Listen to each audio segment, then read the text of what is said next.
히브리서 11장 23절입니다.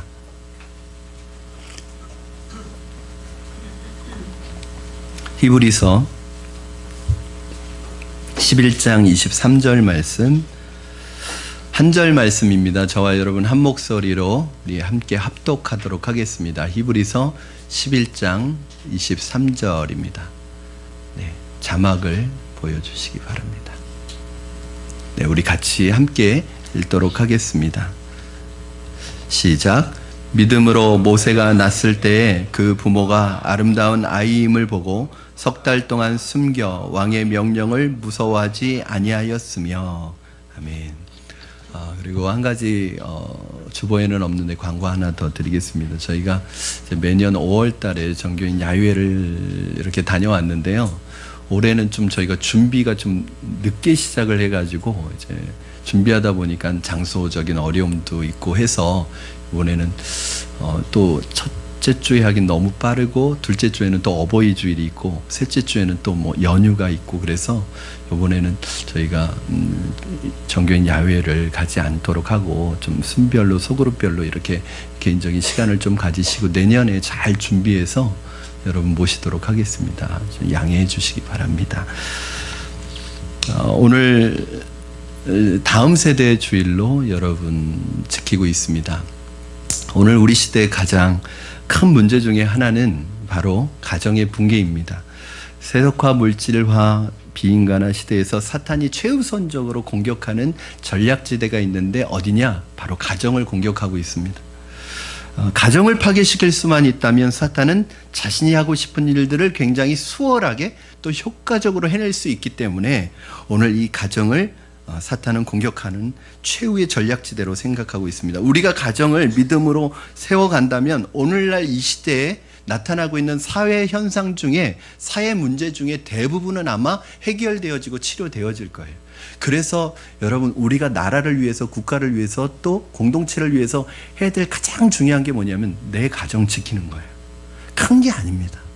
여러분이 우리의 가정을 믿음으로 지켜나가면 그게 교회를 지키는 것이고 그것이 나라를 지키는 것이고 그게 국가를 지키는 것이고 공동체 전체를 지키는 거예요. 사탄은 오늘날 이 마지막 시대에 가정을 공격하는데 가정의 문제는 두 가지 문제입니다. 첫째는 부부 문제입니다. 그리고 자녀와의 문제입니다. 심각한 부부관계나 절망적인 자녀 문제는 대부분 현대 가정 속에서 나타나는 두드러진 특징 중에 하나인데 특히 자녀 문제는 부부 문제보다 더 심각합니다.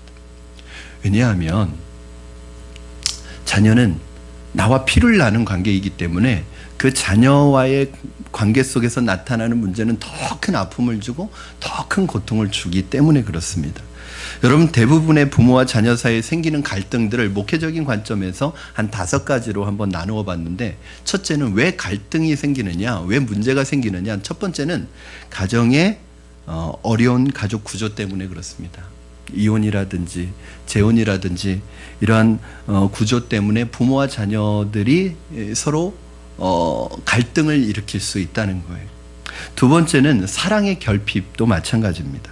부모가 너무 물질 중심적이고 또 성공주의고 그 다음에 너무 세상적인 것에 집착하다 보면 쉽게 말해서 너무 세상에서 일하는 것, 돈 버는 것에 집착하다 보니까 정작 자녀들에게 사랑을 주지 못하고 관심을 주지 못하고 같이 지내지 못함으로 인해서 부모와 자녀 사이의 관계의 교제의 단절로 인해서 생기는 갈등.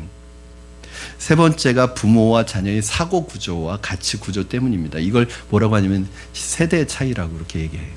세대 차이도 요즘에는 중요한 문제 중에 하나입니다. 네 번째 문제는 뭐냐면 지나친 관심이나 또는 무관심 때문에 나타나는 갈등입니다.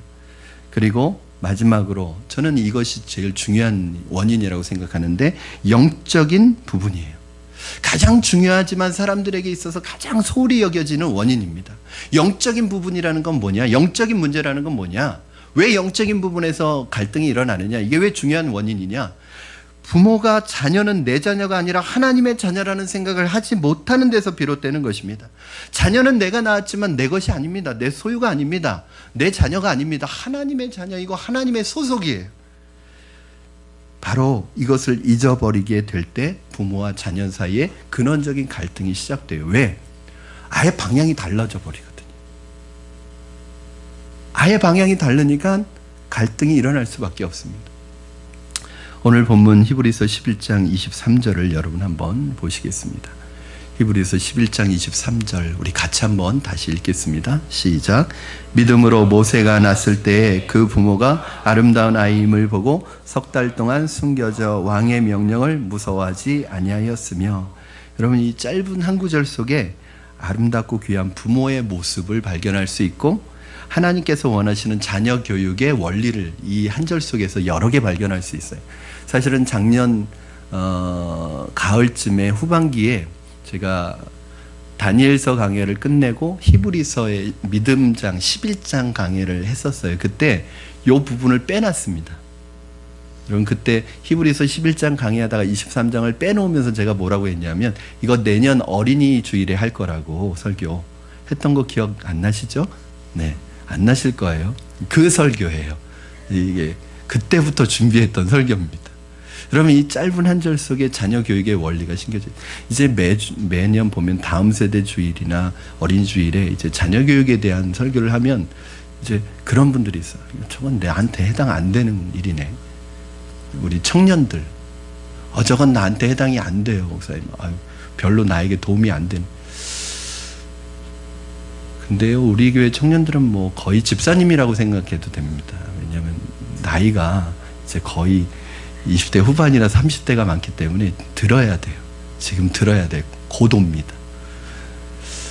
사실은 제가 이제 결혼 예비학교나 데이트 코칭을 하다 보면 안타까운 게 있어요. 늦어요. 이미 결혼 예비학교, 결혼 전에 와서 성경적인 데이트, 성경적인 결혼관에 대해서 배우는 게 너무 늦어요. 이거요, 중고등학교 때부터 가르쳐야 돼요. 대학생 때부터 가르쳐야 돼. 안 그러니까 무엇이 성경적인 결혼이고 무엇이 성경적인 그런 교제인지 모르니까 인간적인 마음으로 세상적인 방법으로 데이트하고 세상적인 방법으로 교제하다가 잘못된 부분을 많이 경험하게 되고 하나님께서 원하시지 않는 방향으로 교제의 방향이 나가게 되고 부부가 아픔을 경험하는 경우가 굉장히 많아요. 그래서 저는 개인적으로 주례를 부탁하는 제자들에게는 꼭 5주 동안 저하고 성경 공부한 후에 주례를 세워주는 이유가 뭐냐면 적어도 제가 주례한 부부들은 성경적인 결혼관을 가지고 서로 성경적인 가정을 세워가도록 하기 위해서요. 그래서 오늘 이 부분도 여러분 모두에게 해당됩니다. 나 자신에게도 해당되고 우리 청년들에게도 해당되고 우리 중고등부 학생들에게도 해당이 됩니다. 왜요? 이 말씀을 듣다가 여러분이 회복되고 치유되는 것도 있고 여러분이 언젠가는 누군가의 아빠가 되고 누군가의 엄마가 돼야 되기 때문에 그렇습니다. 그러니까 잘 귀 기울여서 들으십시오. 여러분, 오늘 첫 번째 원리는 바로 믿음으로 자녀를 키워야 한다는 것입니다. 여러분, 이 점에 있어서 모세의 부모가 분명히 보여주고 있는데 믿음 있는 부모가 되어야 하고 확실한 신앙의 부모가 되어야 합니다. 문제 자녀가 있는 것이 아니라 문제 부모가 있을 뿐이라는 것은 모든 부모가 기억해야 합니다. 절대 문제 자녀가 있는 게 아니라 문제 부모가 있는 거예요. 자녀를 사랑하고 위하는 부모의 대부분의 경우는 대부분의 부모님들의 경우일 거예요. 자녀를 사랑하는데 맹목적으로 사랑합니다. 이 맹목적인 사랑이 얼마나 무서운지 아세요, 여러분? 그럼 자녀를 사랑하는데 맹목적으로 사랑하지 조건적으로 사랑하냐고 물으실 수도 있지만 그런 의미가 아니에요. 여러분, 우리 인간의 타락한 인간의 사랑은 얼마나 독이 있는 사랑이냐면요, 자녀를 맹목적으로 사랑해주고 자녀를 아껴주는데 문제는 자녀가 더 사랑해주고 아껴주면 아껴줄수록 더 잘못된 쪽으로 가요. 더 부모와 자식 간의 관계가 어려워진다는 거예요. 이거 왜 그렇습니까? 하나님의 관점에서 아이를 키우기보다는 자신의 처지와 관점에서 아이를 키우게 되기 때문에 이상하게 자녀에게 잘해주는데 자녀는 점점 옳지 않은 방향으로 나아가게 돼요. 이것이 인간의 자녀 사랑이 얼마나 눈먼 사랑인가를 보여줍니다. 왜? 부모의 입장에서는 내가 생각하는 내 관점에서 사랑이라고 생각하는 것을 자녀에게 부어주는데 사실은 그렇지 않습니다. 자녀에게 부어지는 건 단순한 사랑이 아니라 하나님의 사랑이 부어져야 돼요. 왜냐하면 우리는 타락한 존재이기 때문에 누군가를 사랑할 때 그 사랑에 불순물이 섞이게 돼 있어요. 우리 부모님들이 자녀를 사랑하는 그 사랑이 가장 하나님의 사랑에 가깝다고 하지만 부모님의 생각이 있고 부모님의 관점이 있고 부모님의 처지가 있고 부모님의 나름대로의 스타일이 있기 때문에 거기에 내 불순물들이 꼭 들어가게 돼 있어요. 그렇기 때문에 자녀들과의 관계 속에서 이상하게 사랑하는데 잘해주는데 자녀가 자꾸 잘못된 방향으로 다른 방향으로 나가는 거예요. 여러분 정말 자녀를 잘 키우고 싶습니까? 우리 자녀들을 신앙적으로 훌륭한 인격을 갖춘 자녀가 될 뿐만 아니라 이 사회 속에서 어디에 있든지 그 사회 속에 꼭 필요한 구성원으로 아주 큰 역할을 하는 사람으로 여러분 세우기를 원하십니까? 그렇다면 여러분 맹목적인 인간적인 사랑을 버리시고 믿음으로 자녀를 키우시기를 다시 한번 부탁드립니다. 믿음으로 키우는 자녀의 마음속에는 하나님이 계시기 때문에 여러분 하나님이 계시는 그 자녀는 망하지 않습니다. 떠나지 않습니다. 잘못된 길로 가지 않습니다. 결국 하나님께서 그를 보내신 사명을 따라 사명을 쫓아 사명으로 쓰임받는 사람이 되게 되어 있습니다. 그러나 자녀를 믿음으로 키우시려면 한 가지 먼저 전제 조건이 있습니다. 우리 부모님이 믿음이 있어야 돼요. 내가 믿음이 없는데 자녀를 어떻게 믿음으로 키우겠습니까? 여러분 돈으로 폭력으로 권력으로 자녀를 키워서는 안 됩니다. 돈으로 자녀 키울 생각하지 마시기 바랍니다. 우리 자녀들은 부모를 그대로 보고 벤치마킹하게 되어 있습니다. 우리 자녀들이 어떠한 어려움 속에서 우리 부모님들이 어려움 앞에서 어떠한 난관 앞에서 돈으로 그 문제를 해결하려고 하는 모습을 본다면 어떠한 문제를 해결하는데 힘으로 해결하려고 하고 인간적인 방법으로 해결하려고 하고 과정보다 결과를 중요시해서 어떤 인간적인 잘못된 방법으로 해결하려고 하는 그 모습을 만약에 우리 자녀들이 본다면 나중에 우리 자녀들도 똑같이 그렇게 하게 돼 있습니다. 더 나아가서는 지금은 우리 자녀들이 부모님의 명령에 순종하는 것 같고 부모님을 거부하지 않는 것 같지만 자신에게 자유가 주어지고 자기가 생각할 때가 되면 부모님에 대해서 존경심을 잃어버리게 되어 있습니다. 지금은 그러니까 부모님이 어떻게 살아가느냐가 우리 자녀들에게 여러분 안 보이는 것 같지만 다 영향이 미쳐지게 되어 있습니다.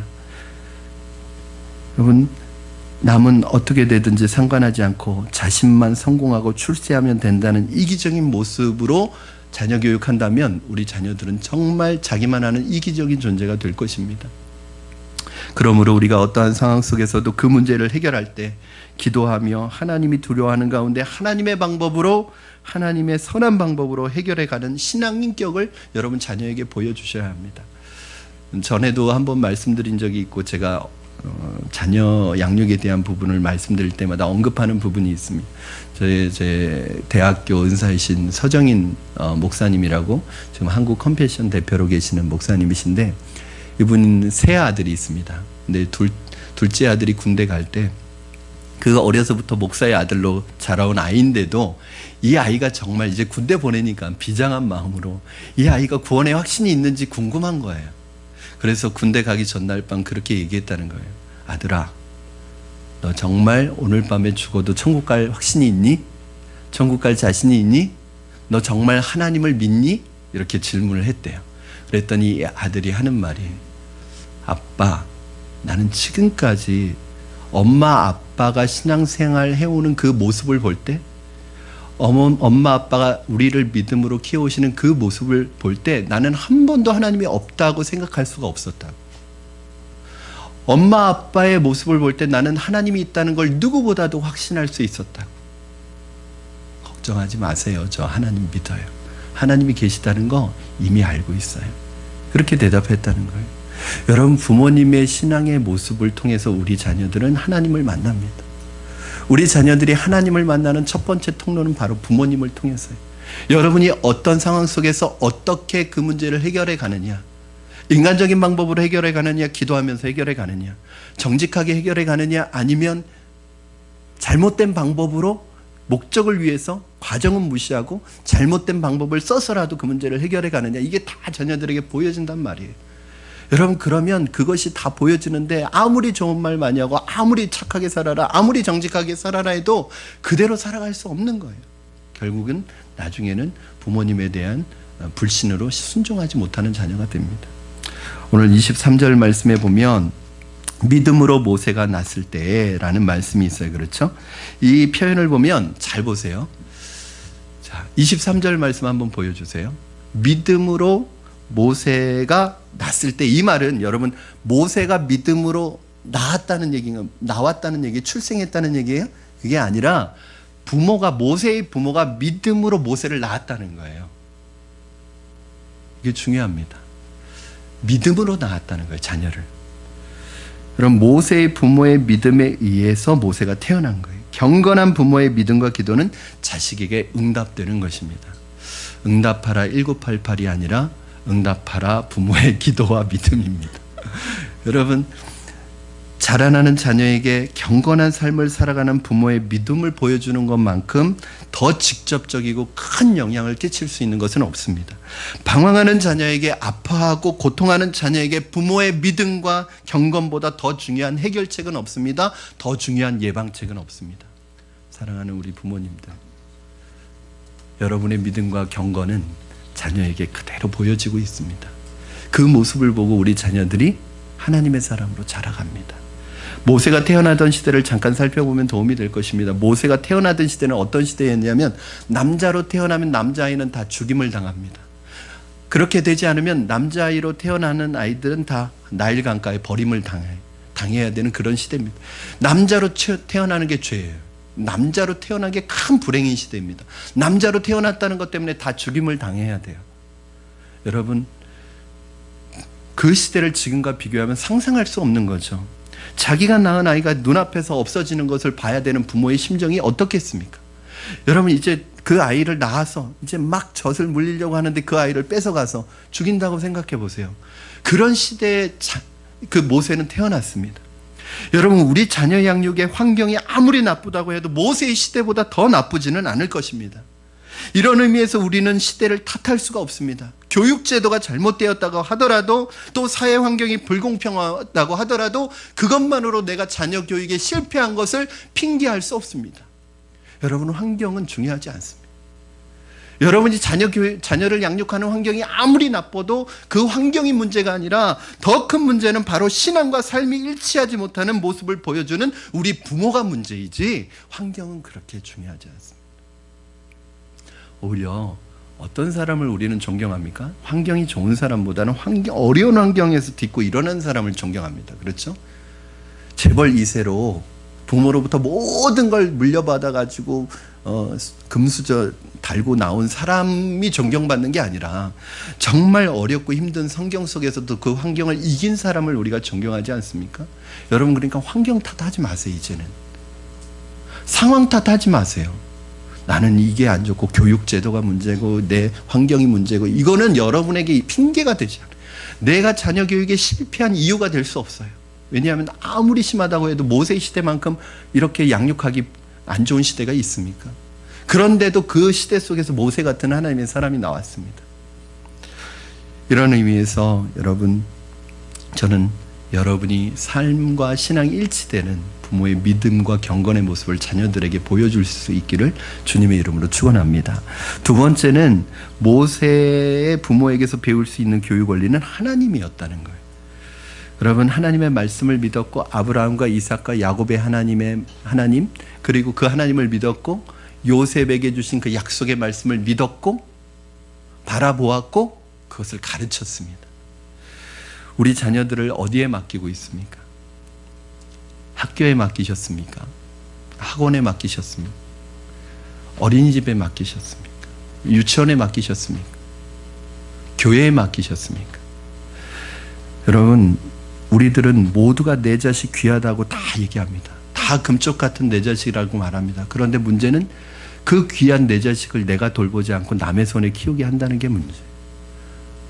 남의 손에 맡긴다는 게 무슨 말이냐면, 여러분, 하나님께서 우리 부모를 허락하신 것은 이 땅을 살아가는 동안에 하나님의 자녀인 그 하나님의 자녀를 정말 잘 돌보고 케어하고 키울 수 있는 사람으로 우리를 붙여주신 거예요.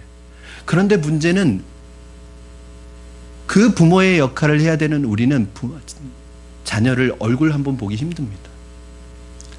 자는 모습 보고 나가서 자는 모습 잘 때 들어옵니다. 여러분, 내 자녀예요. 그렇게 귀한 자녀인데 왜 내 내가 케어하지 않고 내가 그 자녀를 키우지 못합니다. 물론 학원 보낼 수 있어요. 어린이집도 가야 합니다. 유치원도 가야 하고 또 학교도 가야 하고 교회도 가야 합니다. 그러나 여러분 거기에 맡겨두었다고 내가 해야 될 일을 피해서는 안 됩니다. 왜냐하면 학원 선생님이 아이들 인생을 책임져 주는 거 아니에요. 학교 선생님이 우리 자녀들의 인생을 책임져 주지 않습니다. 교회도 마찬가지입니다. 여러분 교회 일주일에 와서 일주일에 우리 아이들이 몇 번 와요? 한 번 오죠. 아이들은 한 번 옵니다. 그런데 그 한 번도 하루가 아니라 1시간 있다가 갑니다. 1시간. 그 1시간에 설교 30분 듣고 30분 분만 공부하고 돌아갑니다. 물론 그 안에도 성령께서 역사하실 수 있겠지만 여러분 그 1시간에 무슨 일이 일어나겠어요? 자녀의 신앙의 문제를 교회에게 떠넘기지 마십시오. 제일 중요한 것은 바로 부모가 자녀를 말씀으로 가르치고 양육하는 게 이게 바로 부모에게 주신 가장 중요한 역할이고 책임이에요. 여러분 신명기 6장 4절에서 7절 말씀 우리 한번 같이 보도록 하겠습니다. 신명기 6장 4절에서 7절입니다. 우리가 한 목소리로 같이 읽겠습니다. 시작. 이스라엘아 들으라. 우리 하나님 여호와는 오직 유일한 여호와시니 너는 마음을 다하고 뜻을 다하고 힘을 다하여 내 하나님 여호와를 사랑하라. 오늘 내가 내게 명하는 이 말씀을 너는 마음에 새기고 내 자녀에게 부지런히 가르치며 집에 앉았을 때든지 길에 갈 때든지 누워 있을 때든지 일어날 때든지 이 말씀을 강론할 것이며 부모의 가장 큰 책임이 뭐냐면 말씀을 가르치는 자로 하나님께서 우리를 세워주셨다는 거예요. 그런데 여러분 우리 자녀를 위해서 자녀와 얼마나 말씀을 나누고 계십니까? 얼마나 말씀을 가르치고 계십니까? 사실은 자녀의 신앙교육의 가장 첫 번째 장소는 어디여야 되냐면 가정이어야 합니다. 교회가 아니에요, 여러분. 교회는 도와주는 기관이에요. 가정이 바로 우리 자녀들의 신앙과 삶의 인격을 결정하는 곳입니다. 그런데 이 가정에서 우리 자녀들이 말씀으로 양육받지 못하고 있다면 부모로서 우리는 가장 중요한 걸 놓치고 있는 것입니다. 모세의 부모는 모세에게 어떤 지식이나 방법론을 알려주는 것보다도 하나님을 가르쳐 주려고 했고 하나님의 말씀을 가르치려고 했습니다. 오늘 어떻습니까? 하나님을 그분의 말씀을 가르치기보다는 자녀들에게 어떤 성취, 어떤 방법론, 기술, 그리고 세상을 살아가는 어떤 요령을 가르치고 경쟁심을 가르치는 우리는 아닌지 모르겠습니다. 부모 자신들의 자녀 교육에 최선을 다했고 부모로서의 역할을 나는 책임을 다했다라고 말씀하신다면 그것은 착각입니다. 어떤 아이가 방황을 하고 가출을 하고 하니까 부모님이 그런 말씀을 하셨어요. 야 이놈아, 내가 너한테 못 해준 게 뭐가 있냐? 학원 다 보내주고 돈 다 주고 책 다 사주고 내가 뭐가 부족해서 네가 그러면 제일 중요한 걸 안 준 거예요. 못 해준 게 뭐가 있느냐가 아니라 제일 중요한 걸 안 준 거예요. 뭐냐면 자녀와 부모 사이에 이 교제가 끊어지는 거예요. 자녀들이 어떤 기술을 습득하고 또 인류대를 나오고 세상을 살아가는 어떤 특별한 지식을 가졌을지라도 그것으로는 사람을 만들지 못합니다. 여러분 단지 하나님 없는 인간을 만들 수밖에 없습니다. 이것이 우리 사회의 불행입니다. 지금 우리의 문제는 교육을 많이 받거나 덜 받거나 하는 것이 아닙니다. 기술이 없어서도 아닙니다. 좋은 시스템이 없어서도 아닙니다. 바로 오늘 우리 시대의 문제는 사람을 만들어내는데 실패했다는 거예요. 그럼 어떻게 사람을 만들 수 있느냐? 하나님이 그 사랑의 원천입니다. 하나님을 사랑하고 두려워하고 섬기게 하는 자녀를 만드는 것이 자녀 교육의 핵심입니다. 우리 자녀가 하나님을 사랑하면 반드시 여러분 이웃을 사랑하게 되어 있습니다. 우리 하나님을 사랑하는 자녀는 반드시 나라를 사랑하게 되어 있습니다. 하나님을 사랑하는 자녀는 자기 자신을 반드시 사랑하게 되어 있습니다. 그러나 우리는 어떤 아이들을 만드냐면 자기 자신만 사랑하는 아이를 만듭니다. 자기 자신만 위하고 다른 사람 돌아보지 못하고 오직 자신만을 위해서 살아가는 사람을 교회가 양산해내고 있어서는 안 된다는 것입니다. 아무리 좋은 실력을 가지고 뛰어난 머리와 재능을 가지고 있다 하더라도 하나님을 두려워할 줄 모르는 사람을 만든다면 그 아이는 자신의 성공을 위해서 언젠가 누군가의 눈에서 눈물 흘리게 만드는 사람이 될 거예요. 누군가를 불행하게 만드는 방자하고 교만한 사람이 될 뿐이에요. 공부 잘하는 기계를 만들 뿐이에요. 자기 자신을 위해서만 살아가는 사람을 만들 뿐이에요. 그러다가 다른 사람에게 어려움과 눈물과 불행을 주어도 상관하지 않는 사람을 만들 수 있습니다.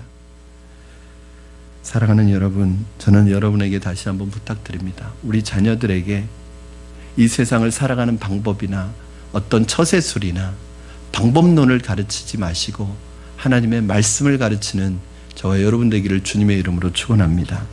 세 번째는 하나님의 시각으로 자녀들을 보십시오. 첫 번째는 믿음으로 자녀를 키우셔야 되고, 두 번째는 하나님의 말씀을 가르치셔야 되고, 세 번째는 하나님의 시각으로 보셔야 합니다. 오늘 23절 말씀 계속 보시면 그 부모가 아름다운 아이임을 보고, 제가 23절 얘기할 때는 말씀을 띄워주세요. 네. 여러분 23절을 보면 그 부모가 아름다운 아이임을 보고, 일반적으로 생각해 볼 때 자기가 낳은 자식이 이쁘지 않은 부모는 없을 것입니다. 그렇죠? 여기에서 모세의 부모가 모세를 낳았을 때 어우 너무 이쁘다, 너무 잘생겼다, 그래서 석 달 동안 감추어서 이렇게 잘생긴 아이를 어떻게 아까워서 버려, 그랬다는 게 아니에요. 외모가 잘생기고 이뻤다는 게 아니에요. 무슨 뜻이냐면 모세의 부모가 모세를 볼 때 하나님께서 모세를 이 세상에 보내신 아름다운 뜻을 알았다는 거예요. 모세를 향하신 하나님의 비전과 꿈과 계획을 알았다는 거예요. 이 아이를 보니까 하나님의 꿈과 비전이 담겨 있는 아이예요. 그런 게 어디에 있느냐고요? 성경에 다 있습니다, 여러분. 사도행전 7장 20절 말씀 우리 같이 한번 읽겠습니다. 시작. 그때 모세가 낳는데 하나님 보시기에 아름다운지라 그의 아버지의 집에서 석 달 동안 길리더니. 그러니까 낳아서 석 달을 숨긴 이유가 아름다운 아이임을 보고 그랬다고 하는데, 그 아름다움이 부모가 봤을 때 잘생겨서가 아니라 하나님이 볼 때 아름다운다는 거예요. 여러분, 사람이 보기에 아름다웠고 귀해서가 아니라, 외적으로 잘생기고 예뻐서가 아니라, 우리 자녀들이 귀하고 아름다운 이유는 뭐예요? 우리 자녀들 안에 하나님이 꿈과 비전과 하나님의 목적을 담아서 이 세상에 보내주셨기 때문에 그 아이가 너무 귀하고 아름다운 거예요. 여러분, 하나님의 계획을, 우리 자녀에 대한 하나님의 계획을 알고 계십니까? 왜 하나님께서 우리의 품에 우리 자녀를 보내주셨는지, 그 수많은 부모 중에 왜 특별히 내 자녀를 내 품에 보내주셨는지 알고 계십니까? 이것을 아는 것이 믿음입니다. 이것을 볼 수 있는 것이 신앙입니다. 자녀는 내 것이 아니라 누구의 것이에요? 하나님의 것이에요. 내 자녀이기 전에 하나님의 자녀예요. 여러분, 하나님께서 그 계획을 가지고 이 자녀를 통해서 이루실 사명과 꿈과 비전을 가지고 이 아이를 우리의 품에 맡기셨어요. 그러면 우리 부모의 역할은 뭐냐면, 이 아이를 통해서 내 계획과 내 꿈을 이루고, 내가 젊어서 못다 이룬 내 꿈을 대신 이루어지는, 대리만족하는 그 도구로 사용하는 게 아니에요. 여러분 잘 기억하세요. 자녀는 여러분의 꿈을 이루는 대상이 아닙니다. 누구의 꿈을 이루어야 돼요? 그 자녀 안에 주신 하나님의 꿈과 비전을 여러분이 찾아서 우리 자녀에게 주신 달란트와 우리 자녀에게 주신 특별한 은사와 그 독특한 재능을 가지고 우리 자녀들이 하나님 앞에 그 사명 감당하는 생애를 살아가도록 도와주는 역할이 저와 여러분의 역할이에요. 부모는 절대 자녀 교육에 있어서 주인이 아닙니다. 마스터가 아닙니다. 절대 주체가 아닙니다. 부모는 자녀 교육에 있어서 가이드의 역할을 하는 청지기입니다. 자녀들은 부모에게나 가문에 속한 것이 아닙니다. 그들은 하나님께 속한 자들입니다. 우리 역시 모세의 부모처럼 자녀들에게서 아름다운 모습을 볼 수 있어야 합니다. 여러분, 자녀의 겉모습이 아니라 자녀들 안에 있는 비전을 보셔야 돼요. 이런 말씀 하시면, 야, 너는 어떻게 허구한 달리기 하는 짓이 넌 어떻게 된 애가 이런 말 하시면 안 됩니다. 행동은 그럴지라도 여러분 그 안에 있는 너 하나님께서 크게 넌 얼마나 큰 비전이 너 안에 꿈틀거리고 있는지 알아? 하나님이 너 크게 사용하실 거야 이래야 되는데 아이고 네가 커서 뭐가 되려고 이런 말씀하시면 안 됩니다. 그거는 자녀의 겉모습 보는 거예요. 오히려 그 자녀 안에 지금은 어렵고 힘들더라도 하나님께서 우리 자녀들을 보내주신 목적과 뜻과 사명이 다 있어요. 문제는 우리 자녀들이 그걸 못 찾아요. 어떤 경우에는 평생 못 찾고 그냥 가는 경우도 있어요. 그걸 누가 찾아줘야 돼요? 부모님들이 찾아줘야 되는 거예요. 누구보다도 자녀에 대해서 관심 있는 분이 누구예요? 누구보다 내 자녀에 대해서 누구보다도 사랑하고 애착하고 있는 사람이 누구예요? 부모잖아요. 그럼 부모는 그걸 볼 수 있거든요.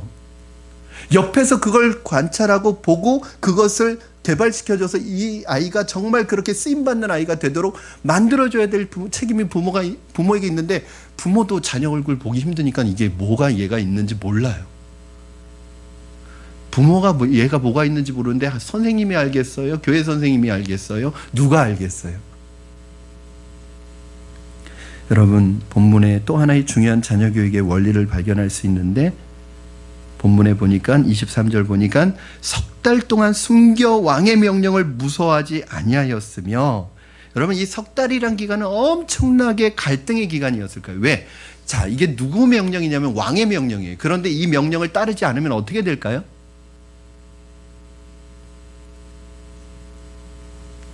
네, 죽는지는 모르겠지만 죽을 수도 있을 거예요.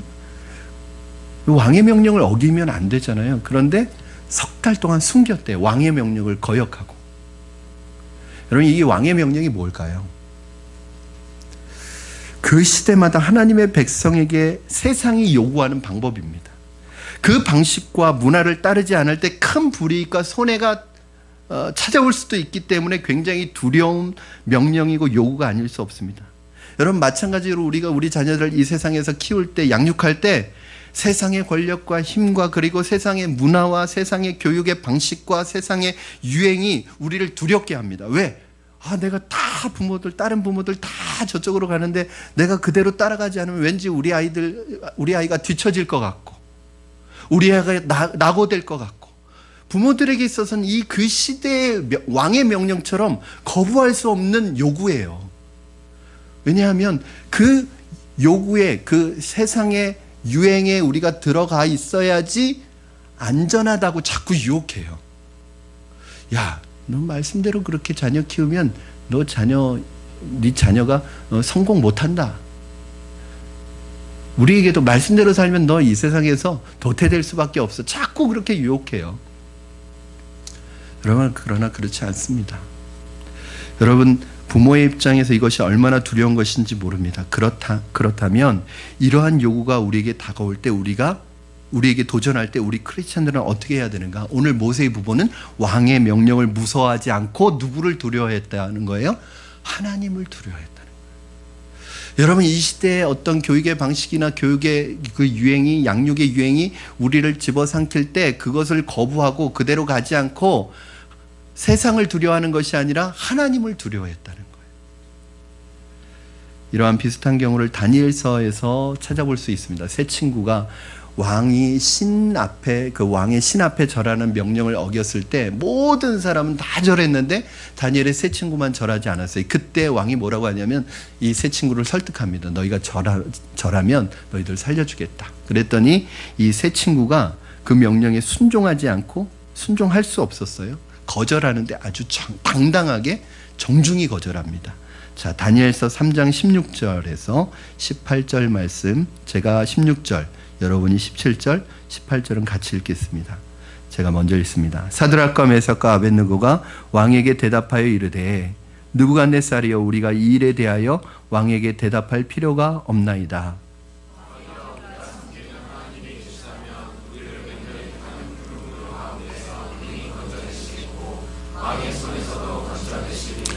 그렇게 하지 아니하실지라도 왕이여 우리가 왕의 신들을 섬기지도 아니하고 왕이 세우신 금신상에게 절하지도 아니할 줄을 아옵소서. 여러분, 이것이 크리스찬이 보여줘야 할 태도입니다. 잘못된 시대의 방법들에 대해서 순종해서는 안 되고 타협해서는 안 되고 따라가서는 안 됩니다. 모세의 부부는 왕의 명령을 무서워하지 않았다는 거예요. 여러분, 우리가 자녀를 하나님의 방법으로 키울 때 두 가지 두려움이 있습니다. 첫째, 만약에 세상의 방법대로 지금 따라가지 않으면 우리 자녀가 뒤처질까 봐, 낙오될까 봐 하는 두려움이 있어요. 이게 첫 번째 두려움입니다. 여기서 결단을 하셔야 돼요. 세상적인 방법으로 키울 것인지 하나님의 방법으로 키울 것인지. 그런데 문제는 하나님의 방법으로 결정을 했어요. 하나님의 방법대로 키우겠다고 했어요. 그런데 두 번째 두려운 일이 생깁니다. 왜냐하면 하나님의 방법대로 딱 키우면 우리 자녀가 막 머리가 좋아져가지고 막 IQ가 높아져가지고 시험 보면 막 다 100점 맞아오고 그래야 되는데 세상적인 방법이 아니라 하나님의 방법으로 했는데 내게 보여지는 어떤 성과나 눈에 띄는 인간적인 성공이 없으면 또 어떻게 되는 거예요?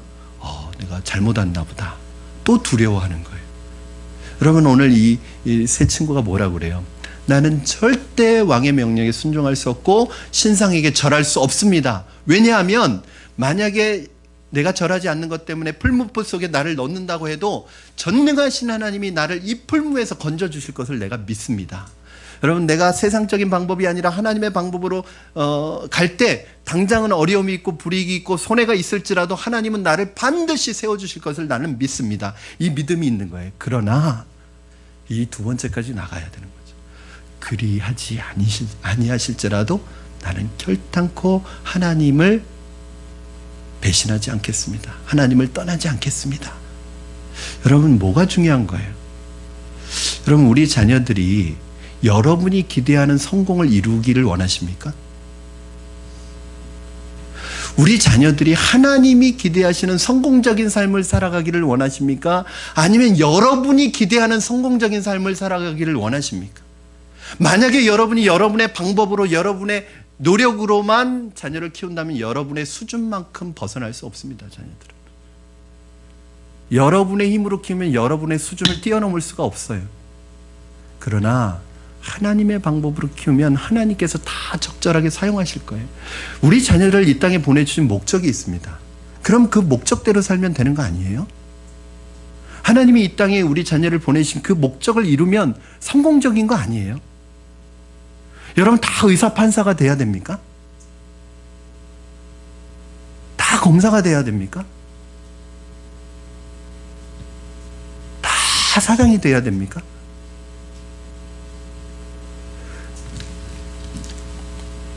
제가 좀 흥분을 했어요. 죄송합니다. 제가 흥분 안 하려고 했는데, 여러분, 믿음은요, 두려움과 공포를 극복하게 합니다. 여러분 안에 하나님을 신뢰하면 왜 이 사드락과 메삭과 아벳느고가 풀무불 속에 들어갈 수 있었냐면 하나님을 신뢰한 거예요. 믿음은요, 두려움을 극복하게 하고 공포를 극복하게 만듭니다. 시편 27편 1절 말씀에 여호와는 나의 빛이요 나의 구원이시니 내가 누구를 두려워하리요? 여호와는 내 생명의 능력이 되시니 내가 누구를 무서워하리요? 여러분, 이런 말씀이 있습니다. 믿음은 모든 두려움으로부터 자유를 줍니다. 그래서 결코 세상의 방식과 타협하지 않습니다. 신앙은 세상을 두려워하는 것이 아니라 하나님을 두려워하는 것입니다. 저는 부모님들이 자녀들이 정말로 존경할 수밖에 없는 분들이 되기를 바랍니다.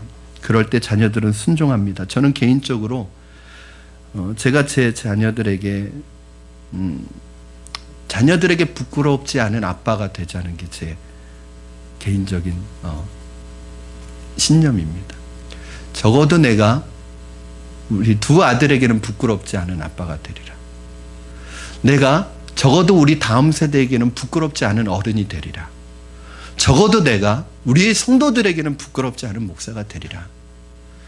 여러분, 만약에 저를 밖에서 누가 인정해 주지 않아도 제 두 아들이 저를 존경하면 저는 행복할 거예요. 누가 밖에서 저를 유명하지 않아도, 제가 유명하지 않아도 우리 성도들이 저를 존경해 주고 인정해 주면 저는 그것으로 만족하고 행복합니다. 그런데 제가 가장 불행한 것이 언제일까 한번 상상해 봤어요. 우리 아이들이, 내 자녀가 아버지를 존경하지 않고 아버지에 대한 존경심이 없다면 그것처럼 불행한 게 어디 있겠어요.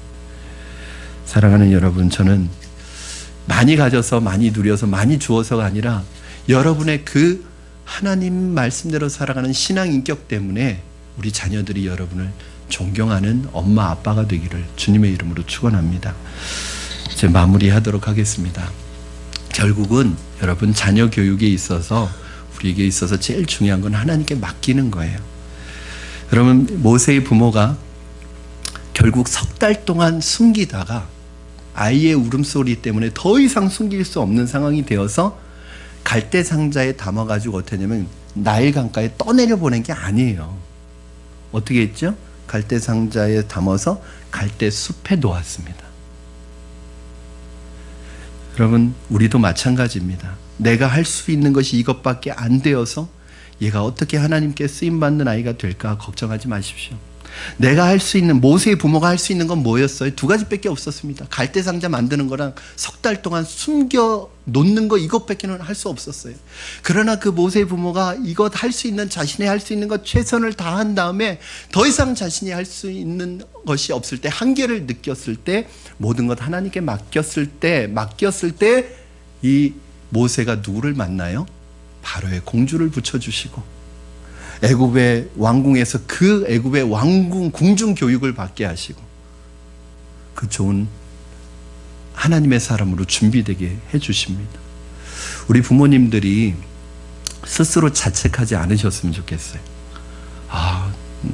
다른 집 부모들은 우리 자녀 아이들에게 이런 것도 해주고 이런 학교도 보내주고 다 해주는데 우리 아이는 부모 잘못 만나서 내가 이런 것도 못 해주고 해줄 게 별로 없고 그래서 우리 애에게 애 볼 때마다 미안하고 그런 마음 절대 가지시지 않으셔도 됩니다. 여러분, 세상에 온갖 좋은 것 다 준다고 사람 되는 거 아니에요. 세상에 있는 좋은 거 다 갖다 그 아이에게 준다고 그 아이가 사람 되는 거 아니에요. 여러분에게 주신, 하나님이 주신 자원들 있잖아요. 여러분이 할 수 있는, 여러분에게 주신 것 가지고 최선을 다해서 여러분이 할 수 있는 것까지 하시고 기도하면서 그걸 하시고 나머지는 하나님 앞에 맡기시기 바랍니다. 그러면 하나님께서 하나님 앞에 이 자녀 교육을 맡길 때 어떻게 하세요? 바로 공주도 붙여주시고 내가 생각하지 못한 전혀 놀라운 방법으로 우리 자녀들을 양육해가고 키워가셔서 정말 쓰임받는 하나님의 자녀가 되게 하십니다. 그 거장들의 학교를 세우신 그 김다희 선교사님이 이제 아내를 잃고 재혼을 해서 이제 새로운 아내와 아이가 4명, 네 아이가 생겼는데 너무 자신이 가진 게 없고 아무것도 없는 거예요. 그런데 이 네 아이를 키울 수 있는 방법이 없는 거예요. 그래서 하나님 앞에 울었대요. 하나님, 난 돈도 없고 아무것도 없는데 이 네 아이를 어떻게 키우냐고. 하나님의 자녀니까 하나님께서 좀 키워달라고.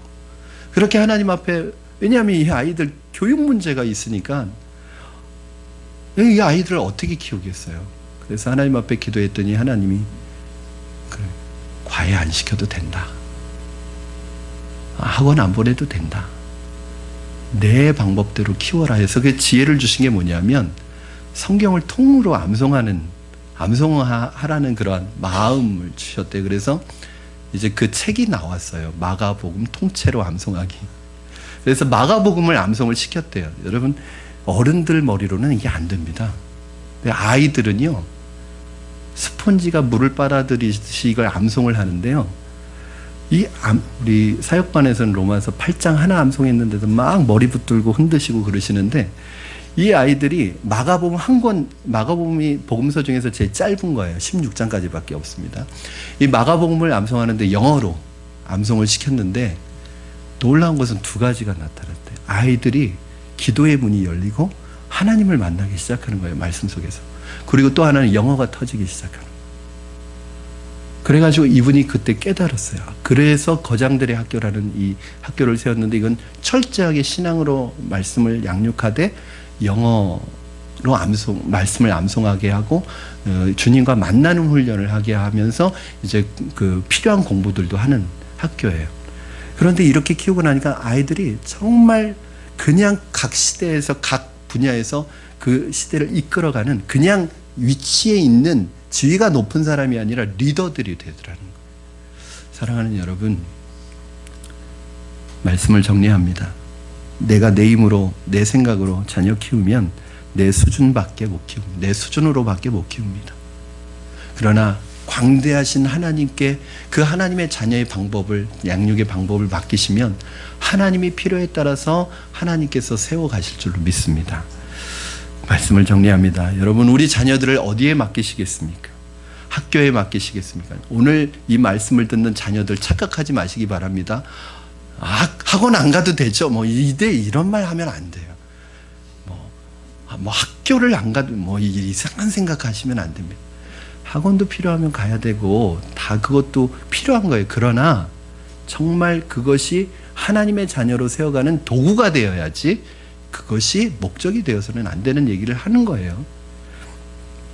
여러분, 우리 자녀를 하나님께 맡기고 하나님에 대해 가르쳐야 합니다. 자녀의 마음에 하나님을 심어주시기 바랍니다.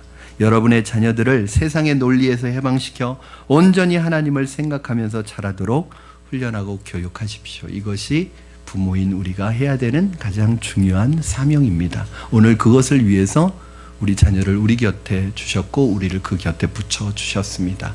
우리 잠언 22장 6절 말씀 함께 읽고 마치도록 하겠습니다. 잠언 22장 6절입니다. 시작. 마땅히 행할 길을 아이에게 가르치라. 그리하면 늙어도 그것을 떠나지 아니하리라. 아멘. 어려서 아이에게 마땅히 행할 길, 즉 하나님의 말씀을 가르치면 늙어도 떠나지 않는데, 누굴 떠나지 않아요? 하나님을 떠나지 않는다. 부모의 사랑을 떠나지 않는다는 거예요. 늙어도라는 말은 할아버지가 돼서도 라는 말이 아니라 수염이 날 때를 얘기하는 거예요. 수염이 언제 납니까, 남자들이? 다 달라요. 그러나 저 같은 경우는 고3 때, 좀 늦은 편인데 고3 때 났어요. 그러니까 뭐냐면 이제 청년이 되어가는 그 시기예요. 여러분, 요때 떠나지 않는다는 거예요. 우리가 하나님의 말씀을 어려서 자녀들에게 가르치지 않으면 언제 떠나요? 대학교 가면 다 떠납니다. 대학교 가면요, 세상의 문화를 접하면 충격과 동시에 거기에 빠지게 되어 있습니다. 그래서 다 떠납니다. 여러분, 왜 교회에 젊은이가 없는지 아세요? 왜 대학생들이 교회에 없는지 아세요? 우리가 이 신앙교육에 실패했기 때문이에요. 앞으로 우리 자녀들의 신앙교육에 실패하면 한국교회 미래는 없습니다. 지금 교회마다 보세요. 젊은이들이 있는지, 청년들이 있는지, 대학생들이 있는지. 고등학교까지는 엄마가 힘이 있으니까 붙들고 있으니까 못 떠나요. 그러나 대학 가면은 엄마의 그 보호 아래 있는 게 아니기 때문에 다 교회를 떠납니다. 그건 누구의 잘못이 아니라 부모인 내 책임입니다. 내가 자녀를 믿음으로, 신앙으로 가르치지 않은 내 책임이에요. 오늘 여러분, 우리 자녀들을 믿음으로, 말씀으로, 하나님의 시각으로 하나님께 맡겨서 양육하시는 저와 여러분 되기를 주님의 이름으로 축원합니다. 우리 이 시간에 같이 기도하시겠습니다. 기도하실 때 오늘 주신 말씀 붙들고 우리 같이 합심해서 기도했으면 좋겠습니다. 하나님, 우리의 자녀가 나의 소유가 아니라 하나님의 소유이고 내 자녀이기 전에 하나님의 자녀임을 잊지 않게 하여 주시옵소서. 내 방식이 아니라 하나님께 묻고 하나님의 방식으로 하나님의 자녀답게 양육할 수 있는 우리가 되게 하여 주시옵소서. 그동안 자녀 양육에 있어서 세상의 방식, 세상의 관행대로 해온 것을 회개하며 그러한 방식이 우리 자녀에게 안 좋은 영향력으로 미쳐지지 않도록 하나님께서 보호하여 주시고 자녀에게 부끄럽지 않은 부모, 존경받는 믿음과 신앙의 본을 보이는 부모가 되게 하여 주시옵소서. 내 자녀에게 해줄 수 없는 한계와 부족함 앞에서 낙심하지 말고 내게 주어진 환경 속에서 최선을 다하고 나머지는 하나님 앞에 맡길 수 있는 믿음을 허락하여 주시옵소서. 우리 이 시간에 우리 자녀들을 생각하시면서 혹시 우리 자녀가 옆에 있다면 그 자녀의 손을 붙들고 우리 한번 같이 기도해 주셨으면 좋겠습니다. 기도하시겠습니다. 살아계셔서 역사하시는 하나님 아버지, 감사합니다. 오늘 하나님의 말씀 앞에 우리가 다시 한번 서게 하시고 우리에게 주신 선물, 하나님의 자녀들을 우리가 이 땅 가운데서 어떻게 세워가고 양육해 가야 되는지를 다시 한번 깨닫게 하시고 알게 하시니 감사합니다. 세상의 방법과 세상의 방식이 우리에게 다가올 때 두려워하지 말게 하시고 하나님을 두려워하는 우리가 되게 하시고, 우리 자녀들 마음속에 어려서부터 하나님이 심겨지게 하시고 하나님이 새겨지게 하시고 말씀이 새겨지게 하셔서 나중에 나이가 들어도 하나님을 떠나지 아니하도록 하나님 축복하여 주시고 역사하여 주시옵소서. 우리 자녀들 하나님 아버지 기를 수 있는 힘과 능력이 내게는 없습니다. 하나님, 그러나 하나님께 맡기오니 하나님의 방법으로 하나님의 역사로 우리 자녀들을 양육시켜 주시고 우리 자녀들을 세워주시고 이 시대와 민족을 이끌어가는 아름다운 하나님의 리더들이 될 수 있도록 축복하여 주시고 역사하여 주시옵소서. 살아계신 하나님 아버지 감사합니다. 하나님의 자녀인 보석 같은 우리 자녀들을 부족한 우리의 품에 보내주셔서 우리의 손을 통하여 양육받게 하시고 자라나게 하시니 감사합니다. 하나님의 자녀를 양육할 때 내 자녀이기 전에 하나님의 자녀임을 기억하고 하나님의 방법대로 하나님께 묻고 하나님 양육할 수 있게 하여 주시옵소서. 이 세상의 방식과 이 세상의 문화가 아무리 나에게 두려움을 준다 할지라도 세상의 명령과 세상의 유행을 두려워하지 않게 하시고 하나님을 두려워하여 오늘도 믿음으로 가르치고 말씀으로 가르치고 신앙으로 가르쳐서 이 시대와 민족을 그리고 교회를, 한국교회를 이끌어가는 많은 믿음의 거목 같은 하나님 자녀들, 다니엘과 사무엘 같은 믿음의 자녀들이 우리 푸른나무 교회를 통하여 많이 세워질 수 있도록, 많이 배출될 수 있도록 축복하여 주시옵소서. 우리 사랑하는 자녀들, 다음 세대를 책임질 우리 자녀들이 세상의 방식대로 세상의 욕심을 따라 나만을 위해서 살아가는 자녀들이 아니라 정말 하나님의 뜻을 이루는, 하나님의 비전과 목적을 이루어 받은 사명대로 이 시대를 새롭게 하는 일에 거룩하게 쓰임받는 믿음의 자녀들이 될 수 있도록 축복하여 주시옵소서. 감사하며 예수님의 이름으로 기도드립니다. 아멘. 아멘.